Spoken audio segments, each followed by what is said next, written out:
ज्योतिष पूर्णतः विज्ञान है।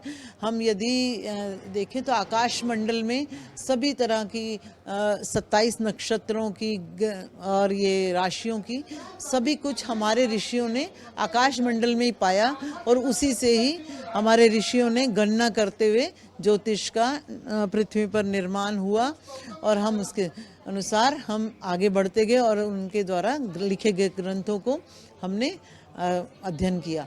अब प्रश्न उठता है कि एक सामान्य इंसान हमारे पास आता है, जनता आती है, क्लाइंट आता है, यजमान जो भी कहें, तो वो हमारे पास अपनी समस्या लेकर आता है और वो समस्या का समाधान करने के लिए आता है और हम क्या करें।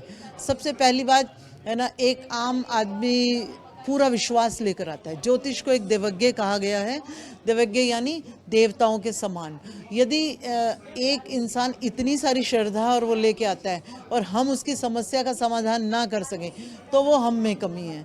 तो और यदि उसका अविश्वास के साथ आता है तो उसमें कमी है। इसलिए मैं ये मानती हूँ कि हमारा सबसे पहले तन मन धन से शुद्धि होनी चाहिए।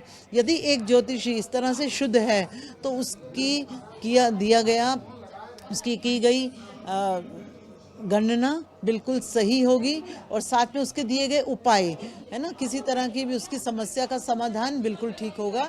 और समस्या कैसी है इसके लिए उसको मतलब भी समझना चाहिए कि उसके कर्मों का हिसाब भी होता है, ये है ना, इस जन्म के पूर्व जन्म के सभी कर्मों का हिसाब है, उसके अनुसार उसको करना चाहिए। यदि श्रद्धा नहीं है तो उसका काम कभी नहीं होगा और आम जनता समझती है हमने पैसा दिया या हम आ गए, हमारी तो समस्या का समाधान हो गया।